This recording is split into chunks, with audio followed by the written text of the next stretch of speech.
Assalamualaikum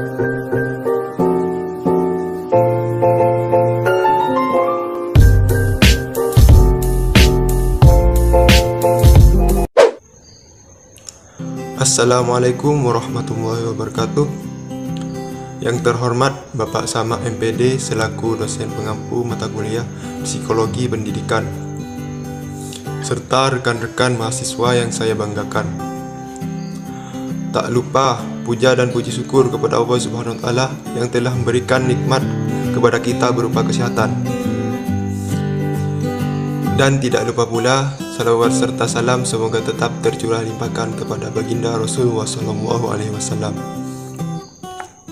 Pada kesempatan kali ini, kami akan membawakan materi tentang teori-teori belajar. Perkenalkan, nama saya Andi Irawan dari Prodi PGSD kelas 1A.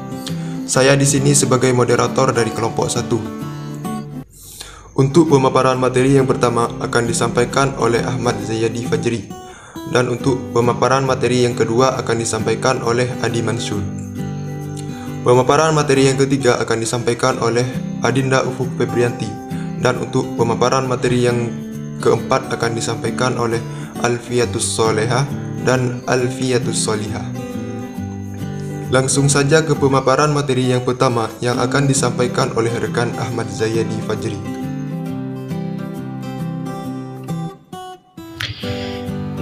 Assalamualaikum warahmatullahi wabarakatuh. Nama saya Ahmad Zayyadi Fajri dari kelompok 1. Saya akan menjelaskan teori belajar behaviorisme. Behaviorisme adalah sebuah aliran dalam psikologi yang didirikan oleh John B. Watson pada tahun 1913 dan digerakkan oleh Bruce Frederick Skinner. Behaviorisme memandang bahwa ketika dilahirkan, manusia tidak membawa bakat apa-apa. Manusia akan berkembang berdasarkan stimulus yang diterimanya dari lingkungan sekitarnya. Ada 3 asumsi dasar behaviorisme atau Skinner. 1.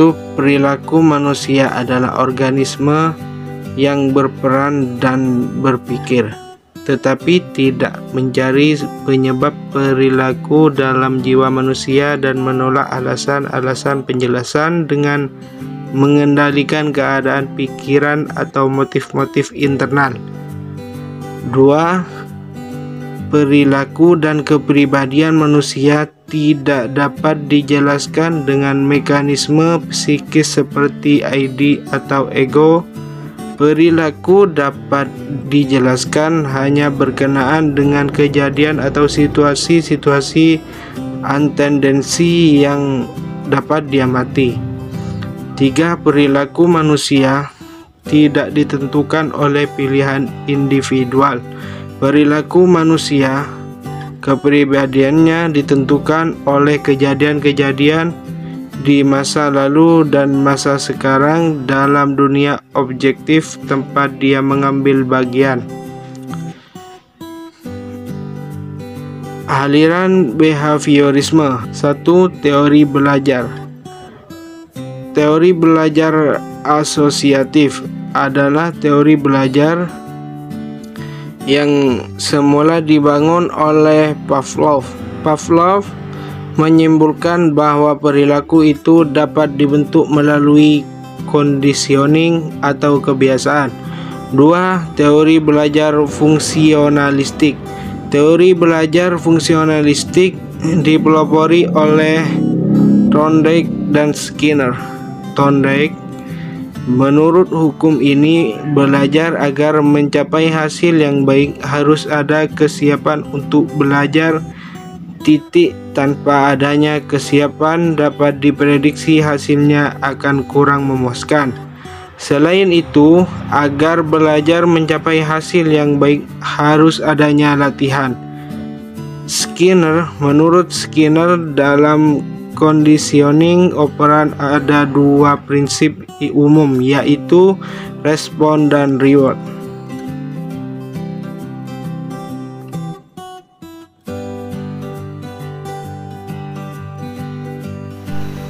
B. Teori belajar kognitif. Psikologi kognitif adalah cabang ilmu psikologi yang mempelajari proses mental seperti perhatian, penggunaan bahasa, daya ingat, persepsi, pemecahan masalah, kreativitas, dan pola pikir. Tokoh yang menganut aliran kognitif. Wal Gito 2010. 1. Kohler. Menurut Kohler, dalam pemecahan masalah yang penting adalah insight. Insight adalah pemahaman terhadap hubungan antar bagian di dalam suatu situasi permasalahan. 2. Jean Piaget. Salah satu pengertian menurut Piaget adalah asimilasi dan akomodasi. Asimilasi adalah menyelaraskan antara struktur kognitif dalam lingkungan, sedangkan akomodasi adalah wahana untuk intellectual development. Perkembangan proses belajar. 1. Anak mempunyai struktur mental yang berbeda dengan orang dewasa. 2. Perkembangan mental pada anak melalui tahap-tahap tertentu menurut suatu urutan yang sama bagi semua anak. 3. Walaupun berlangsungnya tahap-tahap perkembangan itu melalui suatu urutan tertentu, tetapi jangka waktu untuk berlatih dari suatu tahap ke tahap yang lain tidaklah selalu sama pada setiap anak. Faktor-faktor yang memengaruhi perkembangan mental anak. Ada 4 faktor yang memengaruhi perkembangan mental anak, antara lain: yang pertama, kematangan; yang kedua, pengalaman; yang ketiga, interaksi sosial; yang keempat, equilibration, yaitu proses dari ketiga faktor di atas bersama-sama untuk membangun dan memperbaiki struktur mental. Tahap perkembangan kognitif Piaget.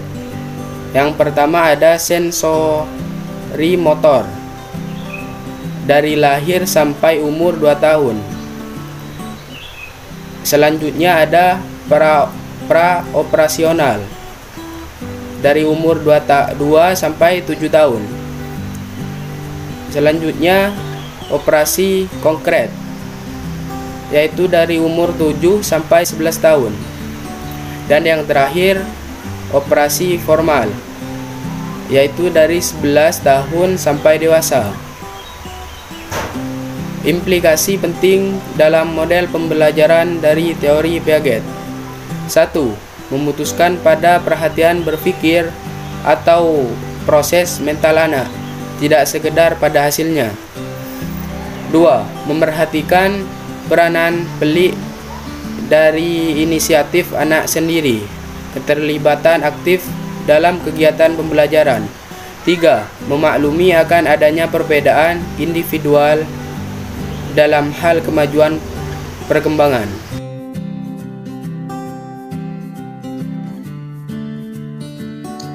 Baik, di sini saya akan menjelaskan tentang poin C, yaitu teori belajar humanistik. Psikologi humanistik merupakan karya Maslow yang mengkritik terhadap aliran behavioristik yang memandang manusia sebagai mesin. Maslow berpendapat bahwa orang akan dapat belajar banyak tentang manusia dan berbagai kemampuannya dengan mempelajari orang-orang yang sehat dan matang, serta luar biasa, yang disebut pucuk daun mekar. Titik perhatian psikologi humanistik menurut Stivet yaitu: 1. Perasaan, 2. Hubungan sosial, 3. Bertanggung jawab, 4. Intelek, 5. Aktualisasi diri. Tokoh-tokoh aliran humanistik: 1. Abraham Maslow, 2. Hans Roger, 3. Franz G. Goebel, 4. Arthur Combs. Pendekatan psikologi humanistik. Berikut beberapa pendekatan psikologi humanistik dalam proses pembelajaran menurut M. Amin, yaitu: 1. Self-esteem, mengembangkan kepercayaan diri. 2. Creativity approach, mengembangkan kreativitas. 3. Value clarification and moral development approach, nilai dan moral. 4. Multiple talent approach, mengembangkan bakat. Prinsip-prinsip belajar humanistik. 1. Mempunyai hasrat alami untuk belajar. 2. Belajar yang berarti mempelajari hal yang relevan dengan kebutuhan dan maksud anak. 3. Belajar tanpa ancaman. 4. Belajar atas inisiatif sendiri. 5. Belajar untuk perubahan. Model-model pembelajaran humanistik menurut Sanusi 2013. 1. Humanizing of the Classroom, John P. Miller, berfokus pada pengembangan model pendidikan afektif. 2. Active Learning, Melvin L. Slibram, yaitu pembelajaran yang melibatkan mental dan tindakan sekaligus. 3. Quantum Learning adalah cara mengubah bermacam-macam interaksi, drive meet, hubungan dan inspirasi yang ada di sekitar momen belajar. 4. The External Learning, yaitu pembelajaran yang berlangsung cepat, menyenangkan, dan memuaskan.